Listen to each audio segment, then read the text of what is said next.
अस्सलाम वालेकुम वरहमतुल्लाहि वबरकातुह।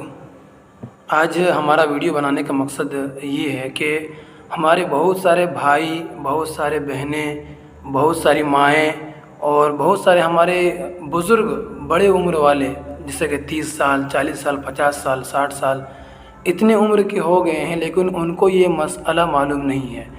तो मैं उन तमाम के लिए मैं ये वीडियो बना रहा हूँ, और जिन जिन तक ये मेरी वीडियो पहुँच रही है तो उनसे मेरी गुजारिश है कि अपना फैमिली में, अपने रिश्तेदारों में, अपने जो अज़ा अकारिब है, जो दोस्त हैं, फ्रेंड्स हैं, उनके पास ज़रूर सेंड कीजिए ताकि उनको भी मालूम हो जाए।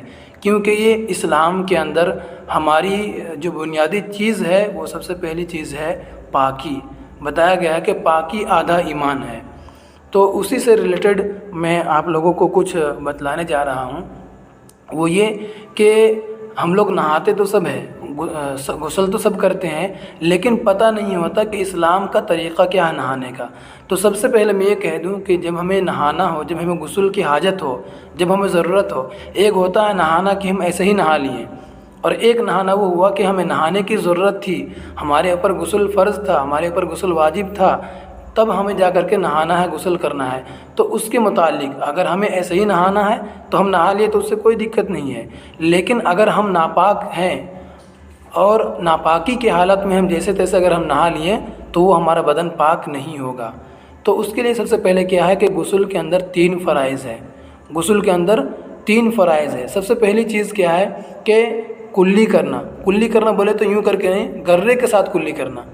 गर्रे के साथ कुल्ली करना यानी कि मुंह में पानी ले करके और गड़गड़ के जो आवाज़ करते हैं उस तरीके से करना है। लेकिन हाँ, इसमें एक बात याद रखनी है कि अगर रोज़े की हालत में हो, अगर कोई रोज़ा रख रखा हो तो फिर वो गर्रे के साथ कुल्ली नहीं करेगा, सिर्फ पानी ले करके कुल्ली करेगा।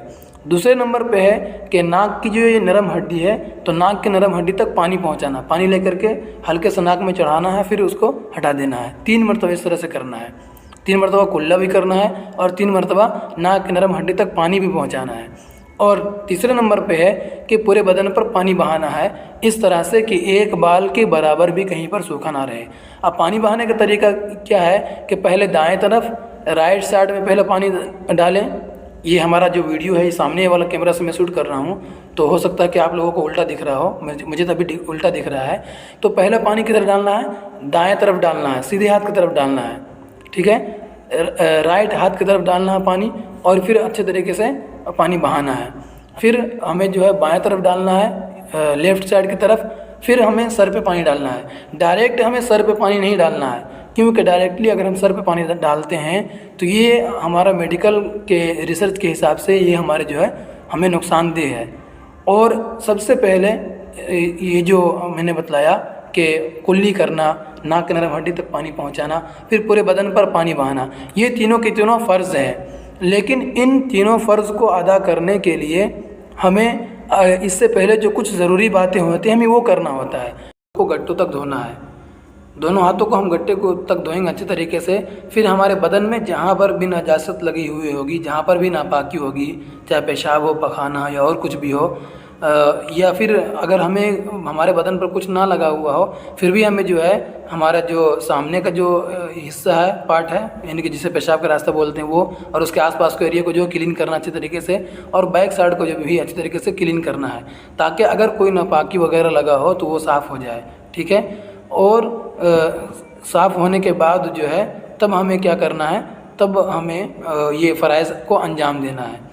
अगर किसी को फ़राइज़ मालूम ना हो, अगर किसी को गुस्ल का फ़राइज़ ना मालूम हो तो उसे क्या करना चाहिए? उसे सबसे पहले नापाकी धोने के बाद, गंदगी धोने के बाद जो है सबसे पहले उसे वज़ू कर लेना हो, लेकिन पैर नहीं धोएंगे, वज़ू कर लेंगे, तब फिर पूरे बदन पर जो है पानी बहाएंगे। क्योंकि बताया गया है कि वज़ू, गुस्ल जो है वो वज़ू का बाप है, यानी कि वज़ू से बड़ा है गुस्ल। तो अगर हम वज़ू कर लेंगे तो उसके अंदर गुस्ल के फ़राइज़ सारे के सारे आ जाएंगे। फिर हमें सिर्फ बदन पे पानी डालना रहेगा, हम पानी डाल लेंगे, हमारा गुस्ल आधा हो जाएगा। उम्मीद करता हूँ दोस्तों कि ये वीडियो आप लोगों को अच्छी लगी होगी, समझ में आ गया होगा। अगर समझ में आया है और आप ज़रूरत समझते हैं इस चीज़ को, इस मसले को तो अपनी फैमिली तक, अपने मेंबर्स तक और अपने जितने भी रिश्तेदार हैं उन तक ये वीडियो ज़रूर पहुंचाइए ताकि सबको पता चले, क्योंकि बहुत पुराने वाले एज हो जाते हैं और उनको पता नहीं रहता है कि हमें पाकी किस तरह से हासिल करना है, हमें किस तरीके से नहाना है। तो दुआ में याद रखें। फिर मिलते हैं अगली वीडियो में हम इंशाल्लाह। और अगर किसी को लगता हो कि हमें इस टॉपिक पे वीडियो चाहिए या इस मसले पर वीडियो चाहिए तो आप लोग हमें ज़रूर कमेंट कीजिएगा, इंशाल्लाह हम ज़रूर वीडियो बना करके डालेंगे।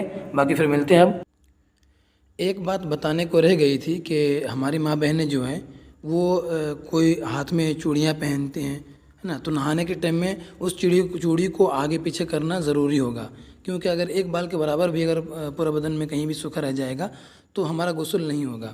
एक बात। दूसरी बात ये है कि कान में बाली वगैरह, रिंग वगैरह पहनते हैं तो उसके अंदर जो सुराख होता है, कान में जितने भी सुराख हो, तो उस रिंग को भी, उस एयरिंग को भी आगे पीछे करना होगा और उस सुराख में पानी पहुंचाना होगा। इसी तरीके से नाक में कुछ ज़ेवरात पहनते हैं, तो जितने भी सुराख है ज़ेवरात पहनने के लिए, तमाम सुराखों के अंदर पानी का पहुंचाना ज़रूरी है। अगर कोई अंगूठी पहनते हैं या कोई भाई पहनता है तो उसको भी चाहिए कि अंगूठी को आगे पीछे करके, हिला डुला करके, इधर से उधर करके, और उस जगह पर पानी पहुंचाना ज़रूरी है। अब इसके ताल्लुक़ से एक बात मैं और बता दूं कि अगर कोई पेंट का काम करता हो या फेबिकिक वगैरह का काम करता हो, तो अगर किसी के हाथों में फेबिकिक वगैरह लगा हुआ हो या पेंट लग गया हो, तो अगर ऐसे हालत में हम वज़ू करेंगे या गुस्ल करेंगे तो नहीं होगा। पहले हमें उसको हटाना पड़ेगा, जो पेंट है या जो फेविक्विक वगैरह लगा हुआ है उसे हमें पहले हटाना पड़ेगा, तब जाकर के हमारा वो एरिया फिर जाकर के भीगेगा, तब जाकर के हम पाक होएंगे। क्योंकि गुस्ल में एक बाल के बराबर भी अगर कहीं सूखा रह गया तो हमारा गुस्ल अदा नहीं होगा, हम पाक नहीं होएंगे। तो उम्मीद है कि आप तमाम को मेरी बात समझ में आ गई होगी। और भूलें ना, क्योंकि ये इन्फॉर्मेशन और ये जानकारी हर मुसलमान को होना चाहिए, चाहे वो छोटा हो बड़ा हो। तो ज़रूर अपने फैमिली वगैरह को, जो भी आपके जानने वाले हैं, उनको ये शेयर करें। ठीक है। अस्सलाम वालेकुम वरहमतुल्लाह।